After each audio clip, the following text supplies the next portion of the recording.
Hello, everybody. Scott Golden here with the SmackDown review for September 4th, 2020. And I'm actually going to say something I don't normally say. I think WWE has had its best week of the year. It feels like they're trying some new things. Now, do I like everything on the SmackDown show? No. But there's notable stuff that I did enjoy that is enough that I'm curious where they're going with a few things, which is more than I normally feel with SmackDown, and I at least feel like they're trying. So, um, anyway, we open with a review of Roman Reigns from Payback, kind of taking you through, not minute by minute, but I guess segment by segment of his mindset before the championship match. And then we see Roman Reigns and Paul Heyman come out. Roman Reigns comes out with Heyman. They make their way to the ring. You can tell that things are crowd sweetened here, but I don't know that you could have gotten enough from the Thunderdome video wall to actually make this come across the way you wanted it to. So they were in a catch-22 situation. Heyman said that basically Reigns pulled him back in. Now, off camera, off air, I don't remember when, but it was probably a year ago, something like that, maybe a little longer, that Heyman said in a non company interview that he would like to work with Roman Reigns at some point. So now that they're doing this, this really works well. I think Reigns turning, although I'm not a fan of him being champion right coming back, is what's best for his character, and I think it was done well with him being gone for a while. I don't think it would have had nearly the impact if it was a wrestling turn, but him coming back with a new attitude or outlook on life has a lot of story meat to it. What changed him? Was it people's reaction to him during COVID? Was it the time away making him realize he was underappreciated? What changed him? I think there's a million ways they can go with this. Anyway, Heyman basically said that Reigns corrupted him and drew him back into the sport. Heyman discusses everything that Reigns does for the company, all the charity work, all the being the company guy, all the championship wins, and that nobody really cares about him as a person.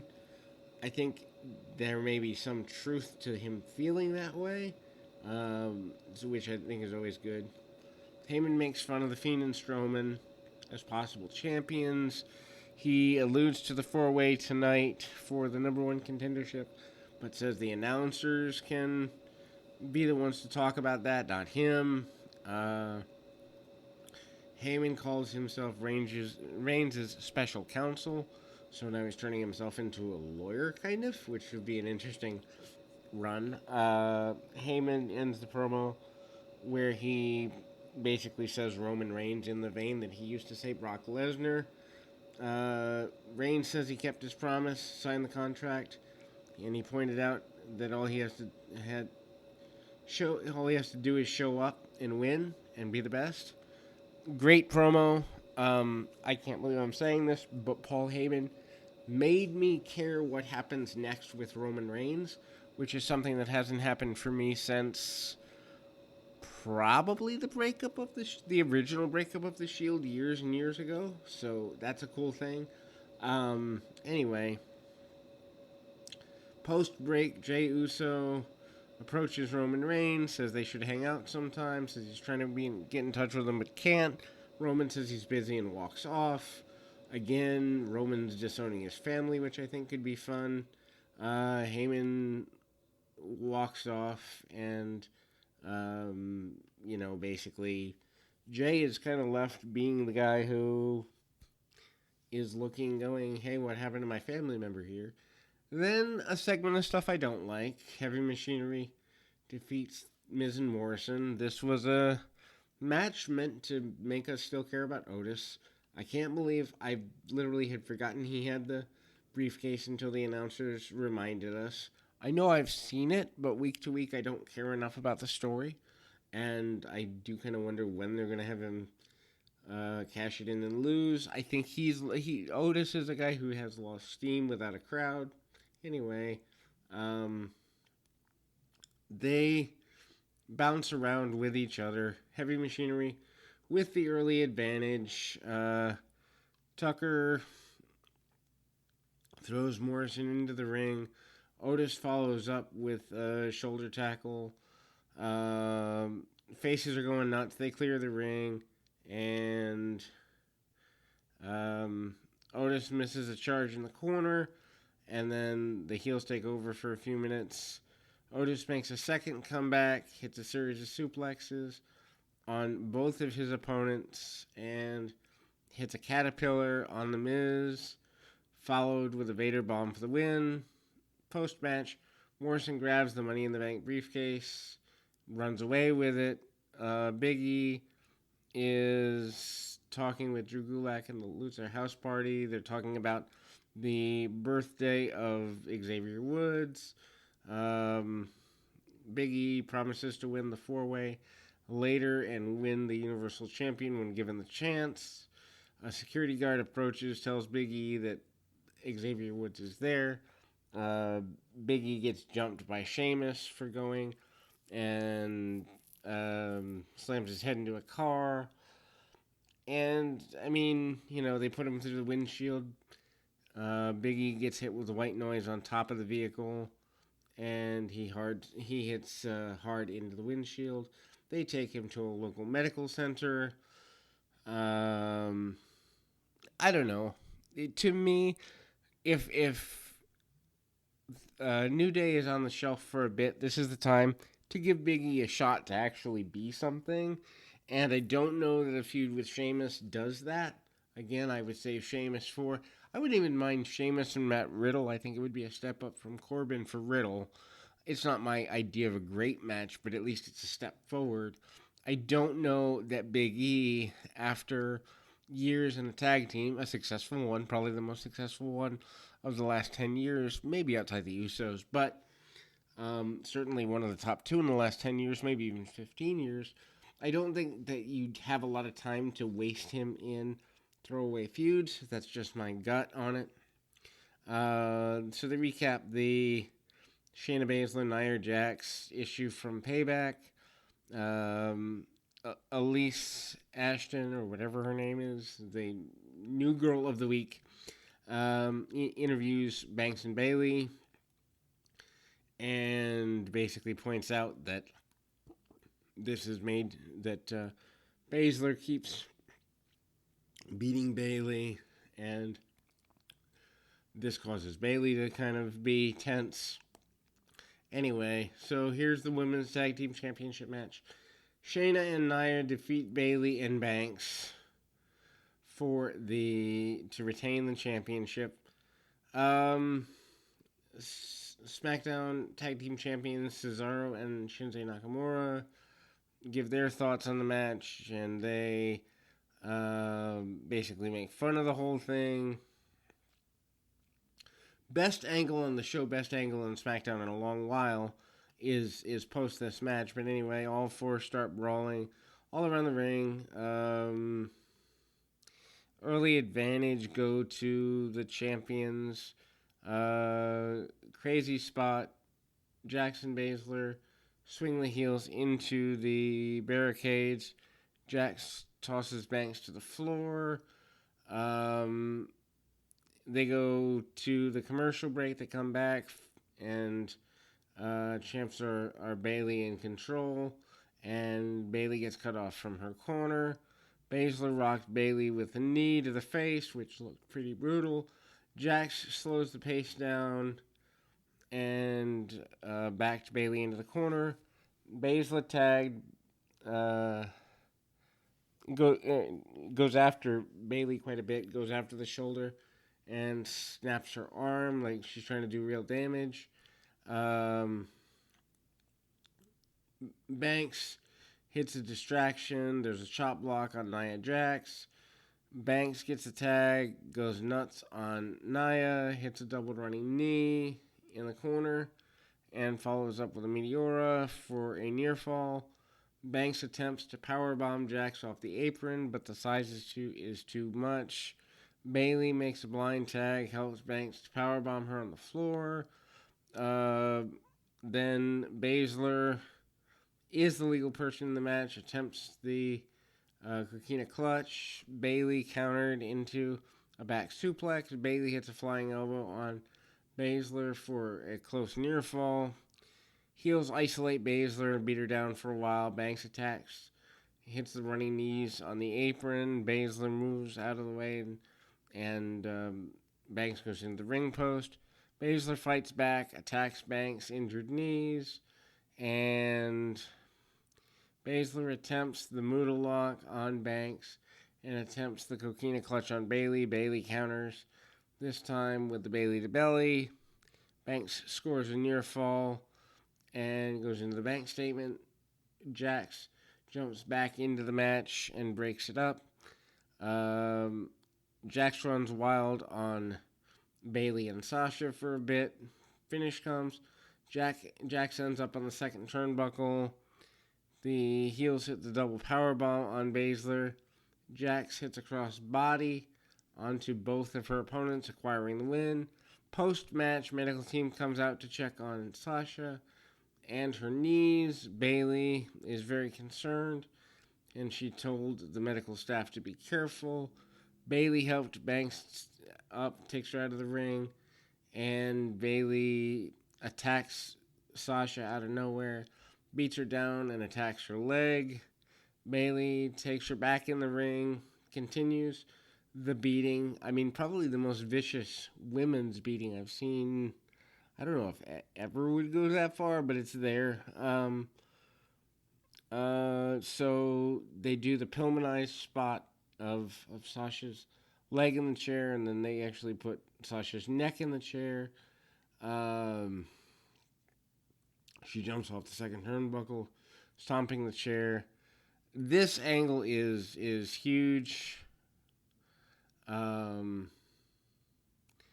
This should be probably the best feud for the women in a while.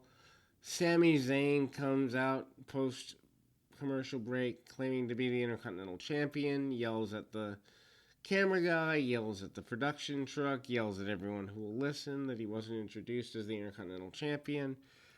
He wants to do his entrance again. AJ Styles makes his way down. Styles says that he's the uncrowned Intercontinental Champion. This is after Jeff Hardy made his way down. So you've got Styles, Zayn, and Hardy out there. And then Styles attacks Hardy, and Zayn is, there to take the fodder. Maybe this will go into something like a ladder match between the three over the Intercontinental title for Survivor Series or something. I've never been a fan. Well, I can't say that. I'm not a fan of Zayn on the main roster. I do and did enjoy his NXT stuff. Did not enjoy his independent stuff. So it's kind of a hit and miss with me with him. However, his interjection into the Intercontinental title picture could be fun. And a three-way match, if they did elimination style, could also be fun between these fellas. Anyway, so Michael Cole announces that Jey Uso's the fourth man in the four-way to close the show. Anyway, Tucker approaches Otis and notices he couldn't find The Miz. John Morrison. Otis isn't worried because he doesn't keep the contract in the briefcase. He keeps the contract in his lunchbox. Yes, I kid you not. So Miz pointed out they're having the briefcase doesn't make Morrison the guy, and so I guess we would say that they do the open the briefcase, find a sandwich spot, and I don't know. It's just not particularly cool. Anyway, Jey Uso approaches Roman Reigns in the locker room. Uso thanks Reigns for getting him in the match. Reigns tells him to try and win it on his own. Uso promises to win, face Reigns at Clash of Champions, and Reigns is unimpressed by this. Matt Riddle makes his way to the ring for the Fatal 4-Way. King Corbin makes his way out. Bray Wyatt hosts a Firefly Funhouse. Wyatt noted the fans said that he lost his favorite toy, but he's got good news. Next week, a special guest joins the Wyatts in the Firefly Funhouse. I assume this means Alexa Bliss, but who knows. In the back, Nikki Cross is watching on the monitor. Bliss approaches and apologized for breaking her mug last week. She didn't know what came over her. Cross seems nervous about this, and she's got more braids in her hair this week. Okay, so we all know where this is going. Alexa's turning. Then we go to the main event, Fatal 4-Way, for the number one contender spot at Reigns' belt. Jey Uso defeats Matt Riddle, King Corbin, and Sheamus. We'll talk about the match in a minute, but I like the fact that somebody new is getting a title shot. I wish it wasn't a guy who had a dozen years with the company, but at least they're trying something new. The match itself was very good. Doesn't hurt Matt Riddle, which was my main concern. And Corbin and Sheamus looked as good as they're going to look. Anyway, Jey Uso goes after Corbin with a super kick to start the match, and then he gets isolated. Corbin attempts the slide out clothesline. Riddle cuts him off, and then the good guys work together pretty okay. And Corbin hits a deep six on Uso. Sheamus hits the Irish Curse on Riddle. Corbin yells at the ref, but Sheamus jumps him from behind. We go to the break. We come back. Uso and Sheamus trade shots in the middle, and Sheamus takes over with a suplex. Corbin tries to get back up into the ring, but Sheamus prevents this. Sheamus then hits Uso with the forearms to the chest. Then we see Sheamus get rocked with a kick to the head by Riddle. Riddle follows up with an exploder suplex and a running penalty kick for near fall. Riddle locks in the triangle submission.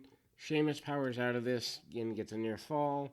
Sheamus locks in the cloverleaf and actually looked pretty brutal on Riddle, so that was cool. Corbin rolls up Uso for a near fall. Uso goes nuts, hits super kicks and a dive on everybody. Or he attempts to dive. Corbin cuts him off, but the plan was to dive on everybody. And then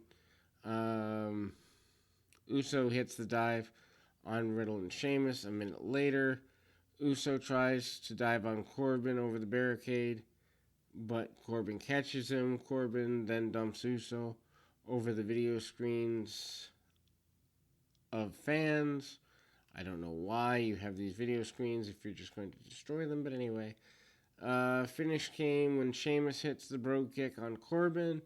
Riddle hits a bro to sleep on Sheamus and a floating bro on Corbin. Uso comes back in with a flying splash for the win. Post-match, Uso celebrates and notes he made the family proud. Uso challenges Roman Reigns, for